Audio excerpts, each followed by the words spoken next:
Ang bibi sa taglay niyang kulit, tsak ika'y mapapaibig. Ang bibi mo at ang bibi ko. I love you! Love you, pare. Bibo!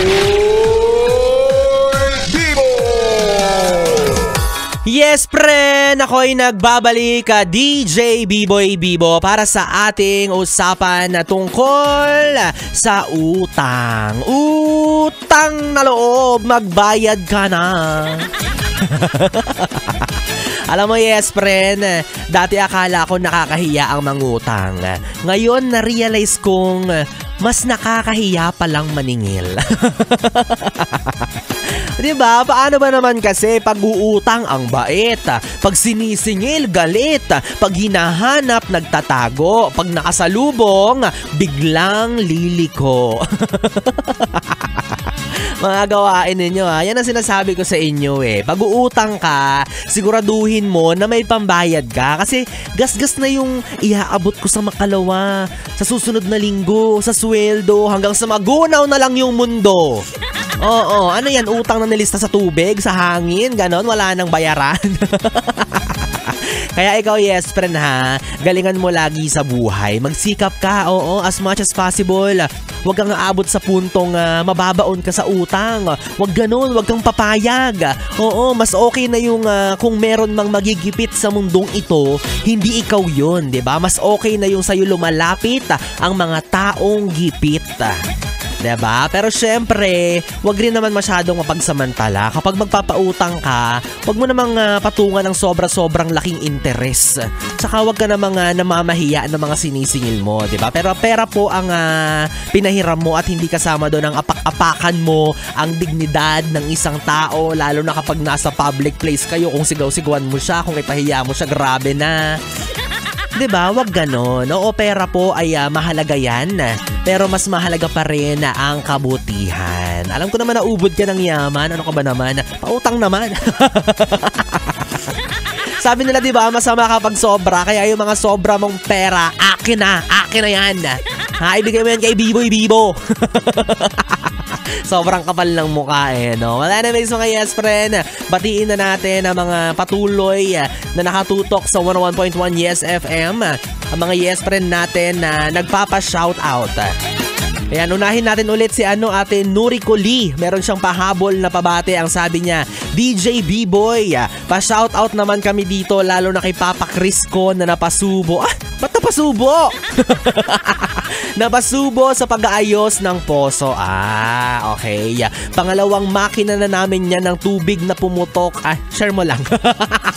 Hindi, charot lang. Sorry naman po. Kain tayo, DJ B-Boy, pansit canton, ganorn.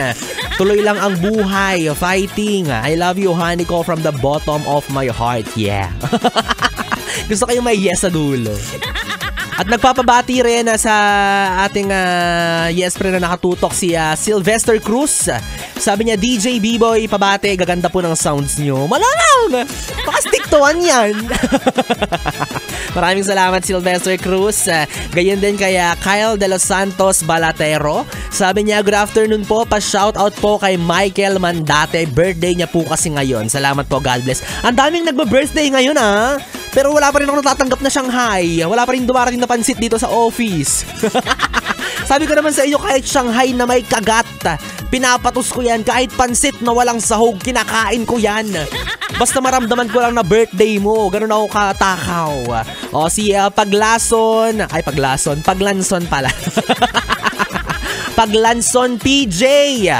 Ayaw mo ko i-shoutout ha. Sana hindi ka magka-jowa. Sana hindi ka bigyan ng bonus. Grabe ka naman! Eto na nga, ibabatiin ka na nga. Sinusumpa mo pa ako.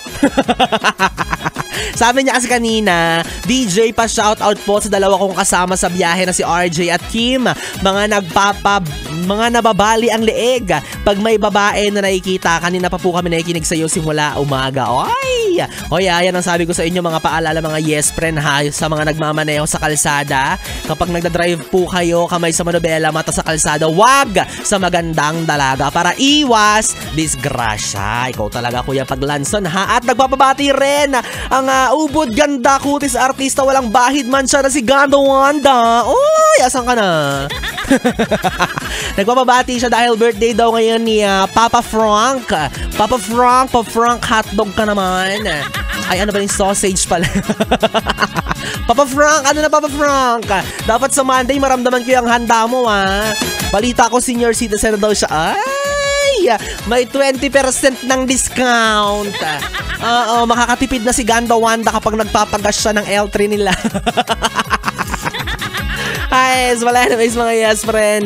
Utang na loob ko po sa inyo ang pagsama nyo kay Biboy Bibo ngayong araw ng Sabado. Nakapiling nyo ang bibi niya sa radyo. DJ Biboy Bibo, ang DJ na single, ready to mingle, basta walang label. Magkasama at magkarinigan tayong muli sa Lunes hanggang Biyernes, 9 p.m. to 12 midnight para sa atin Bibi Time. At tuwing araw ng Sabado po, makakapiling nyo ako mula alas 2 hanggang alas 6 ng gabi. Yes friend, may ilang minuto pa tayo para sa ating Stick to One na tugtugan, mga kantang OPM hatid sa inyo ng 101.1 Yes FM. Enjoy the rest of the weekend. Mwah mwah.